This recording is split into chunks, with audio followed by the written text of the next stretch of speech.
Shirei My Ball Butt. A Japanese ghost story.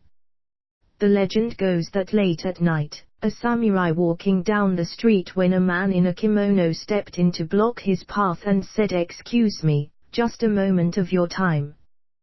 The samurai readied himself for an attack, and shouted back, "What do you want?"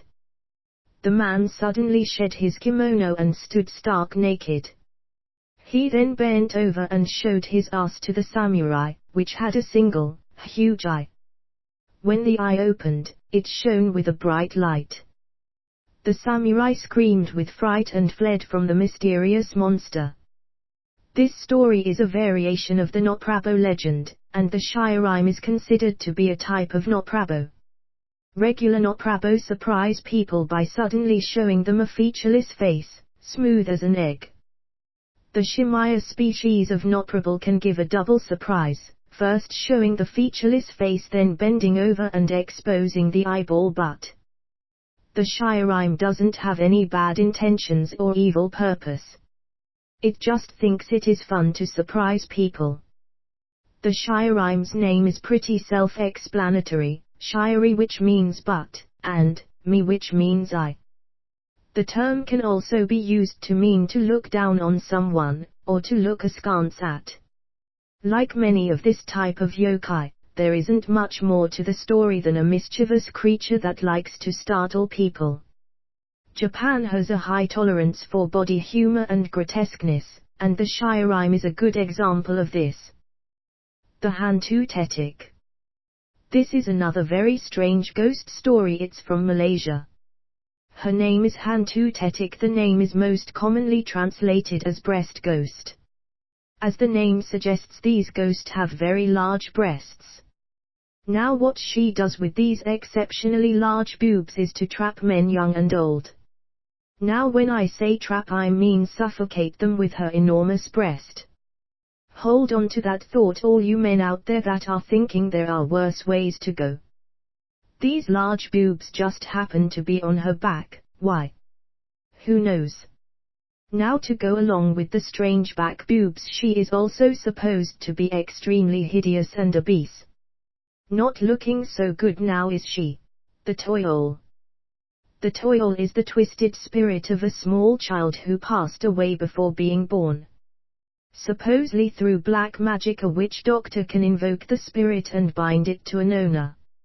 A toyol is used to run errands, create mischief, steal riches and, rarely, murder.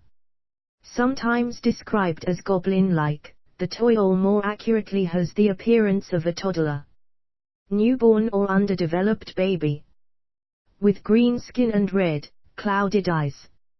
Sharp teeth dot the toyol's mouth, and the ears may end in points.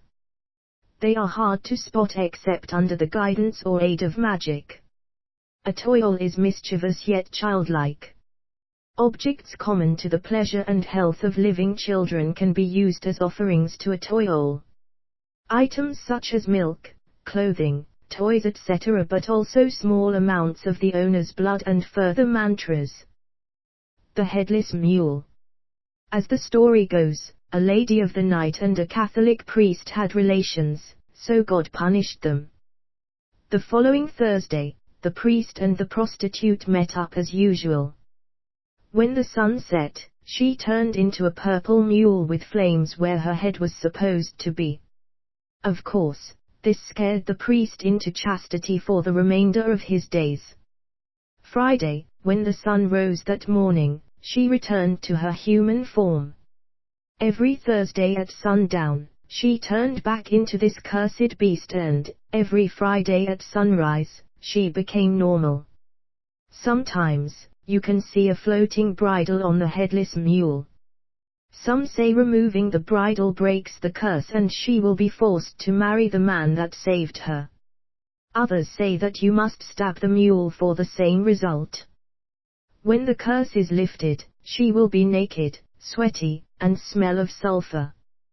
When her husband dies, she must replace the bridal. Her punishment for being a lady of the night and seducing a priest is eternal. The hairy toe. An old lady out in the woods looking for food, found a hairy toe. Being hungry and the toe having a bit of meat on it, she took it home. That evening she cooked up the toe in a soup and ate it all up. She went to bed full that night. That night she was woken up from her sleep with the sound of a voice. The voice was crying out, hairy toe, I want my hairy toe. The voice kept coming closer and closer. It continued to call out, hairy toe, I want my hairy toe. The old lady kept trying to ignore it and sleep, but as it got near her cottage she jumped out of bed and made sure all the doors were locked. Suddenly, the front door of the cottage burst open with a bang, snapping the bar in two and sending it flying into the corners of the room. There came the stomp, stomping noise of giant feet walking up the stairs. Peeping out from under the covers, the old woman saw a massive figure filling her doorway. It said, hairy toe, I want my hairy toe. The old woman sat bolt upright in terror and shouted, I ate your hairy toe. Yes, you did, the giant figure said very gently as it advanced into the room. No one living in the region ever saw the old woman again. The only clue to her disappearance was a giant footprint a neighbor found pressed deep into the loose soil of the meadow beside the house. The footprint was missing the left big toe. The Highgate chicken ghost. Sir Francis Bacon was a politician, writer and philosopher who also dabbled in scientific experiments. He was one of the first people to propagate the theory that refrigeration might be utilized as a means of preserving meat.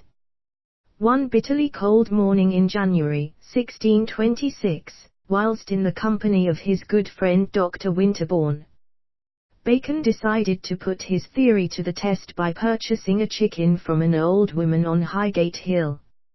Having slaughtered and plucked it, he stuffed its carcass with snow. By a deliciously ironic twist of fatal justice, Sir Francis Bacon caught a severe chill as a result of his experiment. He was taken to nearby Arundel House where he was placed in a damp bed, and he died a short time afterwards. Ever since, there have been frequent reports of a phantom white bird, resembling a plucked chicken, that appears from nowhere to race round the square in frenzied circles, flapping its wings as it goes. In 1943, one Terence Long was crossing Pond Square late at night when he heard the sound of horses' hooves accompanied by the low rumble of carriage wheels. Suddenly, a loud raucous shriek split the silence, and the ghostly chicken appeared before him and proceeded to race frantically around, before vanishing into thin air. In the 1960s, a motorist whose car had broken down encountered the same apparition, as did a courting couple in the 1970s. When it interrupted their passionate by dropping suddenly from above and landing next to them. In recent years, however, sighting of the featherless phantom have been few and far between. Indeed, it might just be possible that its restless spirit has finally accepted the indecency of its demise, and the scientific principle for which it gave its life.